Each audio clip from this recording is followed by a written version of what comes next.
Ram Gopal Varma. So, అందరికీ RGV గానే బాగా తెలుసనమాట.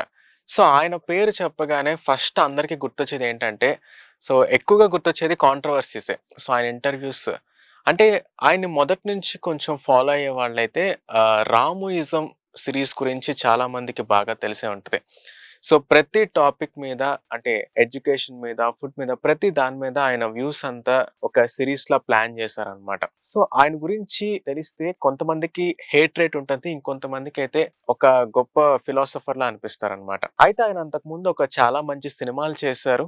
'శివాతో' ఇండస్ట్రీ‌నే ఊపేశారు. అంటే నిజంగా మనం చెప్పుకోవాలంటే తెలుగు ఇండస్ట్రీ అప్పుడు ఎలా అయిపోయిందంటే 'శివకి ముందు, శివ తర్వాత' అనే రేంజ్‌కొచ్చేసిందనమాట. అంటే ఒక కొత్త స్టైల్ ఆఫ్ మేకింగ్, ఒక కొత్త ఫ్రేమ్స్ అనేవి ఇంట్రొడ్యూస్ చేశారు. అయితే ఆ తర్వాత చాలా బ్లాక్ బస్టర్స్ తీసిన ఆయన, ఆ తర్వాత హిందీలో కూడా 'రంగీలా' అని, 'భూత్' అని చాలా బ్లాక్ బస్టర్స్ తీశారు. దాని తర్వాత ఎందుకో తెలీదు గానీ సడెన్‌గా ఆయన డౌన్‌ఫాల్ స్టార్ట్ అయింది. అంటే ఆయన వరకు అది డౌన్‌ఫాల్ కాకపోవచ్చు. బట్ ఇది బాక్స్ ఆఫీస్ పరంగా గానీ, ప్రేక్షకుల పరంగా అది కొంతవరకు డౌన్‌ఫాల్ అనే చెప్పొచ్చు.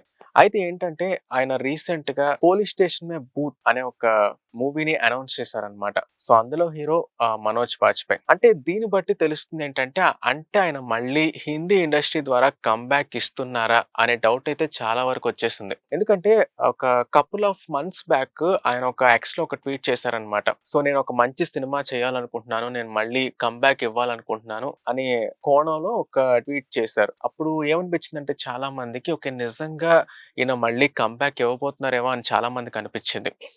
సో, ఆ ప్రాసెస్‌లో 'పోలీస్ స్టేషన్ మే భూత్' అనే ఒక మూవీని అనౌన్స్ చేశారు. అంటే ఈ 'మనోజ్ బాజ్‌పేయి' ఇంకా 'ఆర్‌జీవి' కాంబోలో గతంలో 'సత్య' అనే ఒక మూవీ వచ్చింది. సో, అందులో మనోజ్ బాజ్‌పేయి చేసిన ఈ 'బిక్కు మాత్రే' అనే క్యారెక్టర్ ఏదైతే ఉందో అప్పట్లో చాలా పాపులర్ అన్నమాట.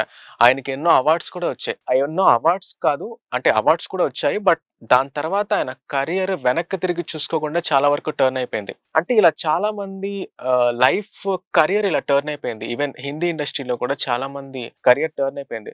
మనం చూసుకుంటే 'మనీష్ మల్హోత్రా' ఇండియాలోనే one of the biggest costume designer ఆయన. సో, ఆయన్ని కూడా ఫస్ట్ ఇంట్రొడ్యూస్ చేసింది ఆర్‌జీవినే. సో, ఇలా ఎంతో మంది టెక్నీషియన్స్‌ని అన్‌నోటీస్డ్ టెక్నీషియన్స్‌ని చాలా మందిని ఆయన ఇంట్రొడ్యూస్ చేశారు. చాలా మందికి ఒక కొత్త దారి చూపించారు. ఇలా కూడా సినిమాలు తీయొచ్చు అని. సో, మనం చూసుకుంటే డైరెక్టర్ మారుతి ఇప్పుడాయన 'ప్రభాస్‌తో 'రాజాసాబ్' మూవీ గూడా చేస్తున్నారు. సో, ఆయన ఈ రోజుల్లో అనే మూవీ 5డీ కెమెరాతో తీశారు. సో, అలా తీయాలని చూపించింది మాత్రం అంటే ఇక్కడ ఇంట్రొడ్యూస్ చేసింది మాత్రం అలా తీయాలని అది ఆర్‌జీవినే. ఆయన 'ఐస్ క్రీమ్' అనే సినిమా 5డీ కెమెరాతో తీశారు. సో, ఏంటంటే ఆయన చాలా కొత్త కొత్త ఎక్స్‌పెరిమెంట్స్ చేశారు. అది బాక్స్ ఆఫీస్ దగ్గర ఫెయిల్ అయినా సరే ఇది ఎంతో మందికి దిశానిర్దేశంగా మారాయి. అయితే ఏంటంటే ఆయన నుంచి వస్తున్న సినిమాలు ఏవైతే ఉన్నాయో క్రైమ్ గాని, అడల్ట్ కంటెంట్ గాని ఇవన్నీ జనాలు చూసి చూసి విసుగెత్తిపోయారు. ఒకప్పుడు ఇన్ని మాస్టర్ పీసెస్ డెలివర్ చేసిన ఆయన ఇప్పుడెందుకు ఇలా అయిపోయారని చాలామంది ఆయన సినిమాలంటే ఇష్టపడేవాళ్ళు కొంత అసంతృప్తి వ్యక్తం చేసేవాళ్ళు. బట్ ఏదేమైనా సరే ఆయన ఇంటర్‌వ్యూస్ ద్వారా అలా కనిపిస్తున్నారు కాబట్టి ఏదో కొంచెం ఆగేవాళ్ళు కానీ, ఆయన నుంచి మంచి సినిమాలు రావట్లేదని చాలామంది విసుగెత్తిపోయారు. బట్ ఏంటంటే ఈ సినిమా ద్వారా ఆయన మళ్ళీ కమ్‌బ్యాక్ ఇవ్వచ్చేమో అనుకుంటున్నారు. ఎందుకంటే మీరు 'బూత్' మూవీ చూసే ఉంటే మీకు అర్థమైద్ది. సేమ్ ఆ స్టైల్ ఆఫ్ మేకింగ్ అదంతా మేబీ జనాలకి ఈ 'పోలీస్ స్టేషన్ మే భూత్' అనే సినిమాలో కనిపిస్తే ఖచ్చితంగా మళ్ళీ ఆయన వింటేజ్ ఆర్‌జీవి మనకు ఖచ్చితంగా కనిపించొచ్చు. ఆ మూవీలో Manoj Bajpai lead actor. At the same time Genelia heroine అన్నమాట ఆ సినిమాలో. అయితే నిజం చెప్పాలంటే ఇదంతా పక్కన పెడితే ఆయనయి చాలా వరకు బిల్డింగ్ ప్రాజెక్ట్స్ ఉంటాయన్నమాట. అంటే కొన్ని సినిమాలు స్టార్ట్ చేసి ఆపేసి, స్టార్ట్ చేసి ఆపేసి ఇలా చాలా ఉంటాయి. కొన్ని వెబ్ సీరీస్ కూడా. అంటే అక్కడ వరకు కొంత బానే ఉంది. బట్ ఏంటంటే అందులో చాలా మంచి మంచి కాన్సెప్ట్స్ ఉన్నాయి. ఆయన స్టార్ట్ చేసిన ప్రాజెక్ట్స్‌లో. అవి ఎందుకు రిలీజ్ అవ్వలేదని చాలా మంది ఇప్పటికి అనుకుంటారు. 'కిడ్నాపింగ్ ఆఫ్ కత్రినా కైఫ్' అని ఒక మూవీ స్టార్ట్ చేశారు. నిజంగా అదొచ్చుంటే ఎలా ఉండేదో చూడాలని చాలా మంది అనుకున్నారు. బట్ కాకపోతే దాని గురించి అసల తర్వాత మొత్తం ఆ ప్రాజెక్ట్‌ని కంప్లీట్ చేయలేదు. ఎన్నో వెబ్ సీరీస్ స్టార్ట్ చేశారు. బట్ కాకపోతే అది ఇంకా రిలీజ్ చేయలేదు. 'కడప' అనే ఒక వెబ్ సీరీస్ స్టార్ట్ చేశారు. అది రిలీజ్ చేయలేదు. 'శశికళ' అనే ఒక సినిమా ఆయన మనం చూసుకుంటే ఎప్పుడు కాంట్రోవర్సీస్ మీద ఆయన సినిమాలు తీస్తుంటారు. అప్పుడెప్పుడో 'ఉదయ్ కిరణ్' మీద కూడా ఒక సినిమా తీస్తానని చెప్పారు. అది కూడా దాని గురించి కూడా పట్టించుకోలేదు. బట్ ఏంటంటే ఆయన కొన్ని కొన్ని సినిమాలేంటంటే ఆయన స్టార్ట్ చేసినా ఆయన నిజంగా బయటకొస్తే బావుండు అని చాలామంది అనుకునేవారు. బట్ ఏంటంటే సో, అది మనం చెప్పలేం. దానికి చాలా ఫ్యాక్టర్స్ ఉండొచ్చు. ఎందుకు బయటికి రాలేదు? ఎందుకు షూటింగ్ కంప్లీట్ అవ్వలేదని చెప్పడానికి చాలా ఫ్యాక్టర్స్ ఉండొచ్చు. బట్ అవి సాధారణ ప్రేక్షకులకి అవి అర్థం కాకపోవచ్చు. సో, కాబట్టి దాన్ని మనం జడ్జ్ చేయలేం. ఎందుకు అది థియేటర్‌లో రిలీజ్ చేయలేదు అని. అయితే ఈ సినిమా సక్సెస్‌ఫుల్‌గా కంప్లీట్ చేసి మళ్ళీ ఆయన వింటేజ్ వైబ్స్‌ని ఒక్కసారి ప్రేక్షకులు చూపిస్తారేమో అని చాలామంది అనుకుంటున్నారు.